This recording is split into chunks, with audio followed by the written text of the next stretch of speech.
Today I wanted to show you a recipe for what is called lemon curd. Lemon curd doesn't sound like a great title, but it's really just a lemon spread or a lemon filling that can be used in crepes with berries, delicious. It can be a filling for cakes. You can use it with ice cream, cream puffs. I mean, there are just so many places you could use it. But we're gonna go over it, and by the way, the recipe is in my breakfast book, as well as the recipe for the crepes and instructions on the technique for boiling eggs. Anyway, all that stuff's in the breakfast book if you'd like to refer to it. But anyway, anytime you're working with fresh lemons, and you do want to use fresh lemons for this filling, for this curd, you should always, if you're going to be using the rind and the juice, you should always take the rind off first.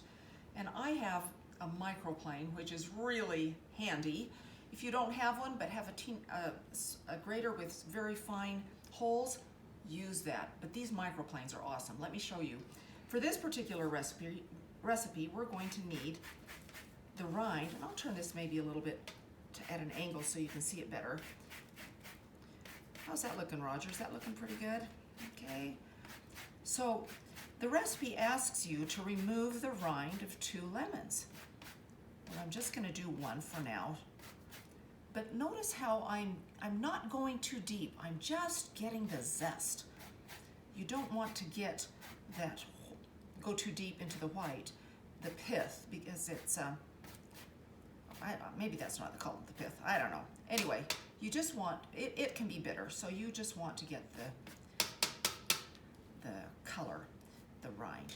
So we've got that, and let me show you, it's going to ask for the juice of the lemon. So we can have some options. Now we can juice it because we've taken all the rind off.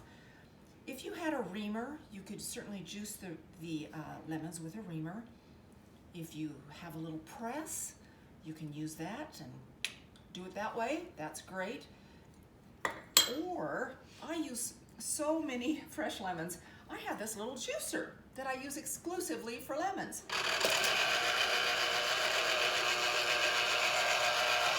Anyway, it's really cool. So next time, I'm going to have all these ingredients assembled because it's a real simple thing. It's just eggs, sugar, lemon juice, lemon rind, and a little butter. Nothing very complicated. And we'll be at the stove cooking this, and we'll talk about finishing this up, okay? Thanks. So we're back here at the stove finishing our lemon curd, or what is a lemon filling or a lemon spread. Now, this consists of 1 cup of sugar, 4 eggs, 2/3 cup fresh lemon juice, the rinds of 2 of those lemons, and we're going to add some butter. I am a bit of a lazy cook when it comes to this. I technically should be doing this over a double boiler, but I just take it to the pan and put it on a low heat. And I do get some clumps. And anyway, can you guys see here? So this is, oh, and by the way, I'm just doing a half a recipe because I ran out of lemon juice. So I only had enough for half a recipe. But here we go. And I don't know if you can see, but there are some little cooked pieces of egg white.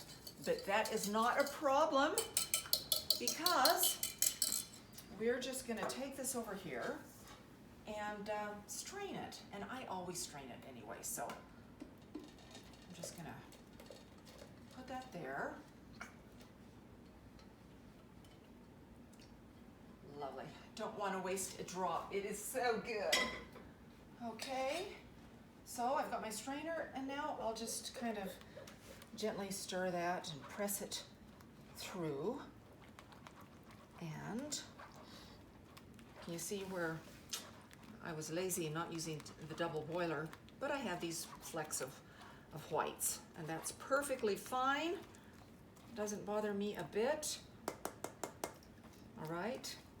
And once again, we don't want to waste any, so I'm going to run the spatula along the bottom here so we can get all of that up, off. Yum, yum, yum. Okay, I think that looks pretty good. I'll put that back there. It just needs a little bit of butter, I think, so we'll just add that. Stir it up. Now the wonderful thing about this recipe is that you can make it ahead several days. You could even make it ahead months, and it freezes beautifully. It really does. It's one of those very forgiving recipes, so versatile. So you might want to taste it too and see. See if you think we need salt. In this case, I think I used unsalted butter, so I'm just going to add. Whoops, that's way too much. Maybe just a pinch of salt. There. This back. There we go. And I store this, especially since I will probably be freezing this. Just find an airtight container, and you know, you can put it there, or if, there you go. Sorry, I'm got my bottom of my bowl facing the wrong direction. There we go. Where the fronts. There we go. Okay, so we've got that.